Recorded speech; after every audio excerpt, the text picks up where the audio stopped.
किसी घड़ी में 24 की जगह क्या आपने कभी 30 घंटे सुना है? लेकिन अब ऐसा होने जा रहा है, और यह कोई ऐसी वैसी घड़ी नहीं है बल्कि वैदिक घड़ी है। यह वह वैदिक घड़ी है जो मुहूर्त और राशिफल के साथ साथ कई और महत्वपूर्ण जानकारियाँ भी आपको देगी। मध्य प्रदेश की धार्मिक नगरी उज्जैन के जंतर मंतर वैद्यशाला में यह वैदिक घड़ी 85 फीट ऊंचे टावर पर लगाई गई है। यह दुनिया की पहली ऐसी घड़ी है जो घंटे, मिनट और सेकंड के साथ साथ यह भी बताएगी कि सूर्योदय सूर्यास्त कब हुआ था। इतना ही नहीं, यह घड़ी पंचांग समेत 30 मुहूर्त बताएगी। इस वैदिक घड़ी में एक दिन में 24 नहीं बल्कि 30 घंटे होंगे। 48 मिनट का एक घंटा रहेगा। दरअसल धार्मिक नगरी उज्जैन को काल गणना का केंद्र माना जाता है। कालों के काल भगवान महाकाल की नगरी उज्जैन में वैदिक घड़ी महत्वपूर्ण जानकारी के साथ आम लोगों को वैदिक ज्ञान भी देगी। यह विश्व की पहली वैदिक घड़ी है। इस डिजिटल वैदिक घड़ी का प्रयोग पहली बार उज्जैन में किया जा रहा है। यह काफी आकर्षण का केंद्र होगा क्योंकि हर कोई इस वैदिक घड़ी को देखना चाहता है। इसमें समय देखने के साथ ही मुहूर्त, ग्रहण, संकृति और पर्व आदि की जानकारी भी मिलेगी।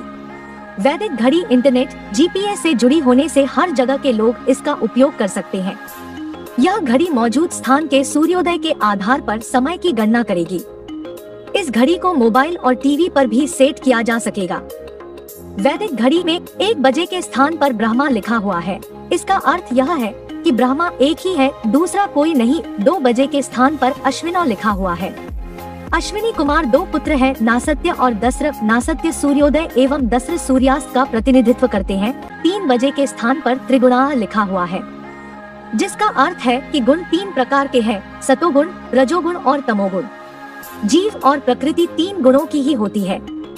4 बजे के स्थान पर चतुर्वेदा लिखा हुआ है, जिसका अर्थ है कि वेद 4 प्रकार के होते हैं, ऋग्वेद, यजुर्वेद, सामवेद और अथर्ववेद।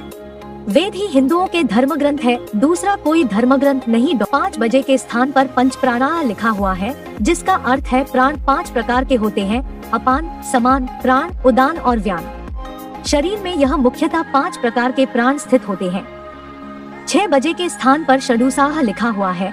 इसका अर्थ है कि रस 6 प्रकार के होते हैं, मधुर, अम्ल, लवण, कटु, तिक्त और कसाय। 7 बजे के स्थान पर सप्तर्षय लिखा हुआ है। इसका अर्थ है कि सप्तऋषि 7 हुए हैं, कश्यप, अत्रि, भारद्वाज, विश्वामित्र, गौतम, जमदग्नि और वशिष्ठ। हर युग में अलग अलग सप्तऋषि हुए हैं। 8 बजे के स्थान पर अष्ट सिद्धियां लिखा हुआ है। इसका अर्थ है कि सिद्धियां 8 प्रकार की होती है, अणिमा, महिमा, लघिमा, गरिमा, प्राप्ति, प्राकाम्य, इशित्व और वशित्व। 9 बजे के स्थान पर नवद्रव्याणि लिखा हुआ है। इसका अर्थ है कि 9 प्रकार की निधियां होती हैं, पद्म, महापद्म, नील, शंख, मुकुंद, नंद, मकर, कच्छप, खर्व। 10 बजे के स्थान पर दश दिशा लिखा हुआ है। इसका अर्थ है कि दिशाएं 10 होती है, पूर्व, पश्चिम, उत्तर, दक्षिण, ईशान, नैऋत्य, वायव्य, आग्नेय, आकाश, पाताल। 11 बजे के स्थान पर रुद्राय लिखा हुआ है। इसका अर्थ है कि रुद्र 11 प्रकार के हुए हैं, कपाली, पिंगल, भीम, विरूपाक्ष, विलोहित, शास्ता, अजपाद, अहिर्बुध्य, शंभु, चंड और भव। यह भगवान शिव के रूप है। 12 बजने के स्थान पर आदित्याह लिखा हुआ है। अर्थ यह है कि सूर्य 12 प्रकार के होते हैं, अंशुमान, अर्यमन, इंद्र, त्वष्टा, धातु, पर्जन्य, पूषा, भग, मित्र, वरुण, विवस्वान, सूर्य और विष्णु, वामन।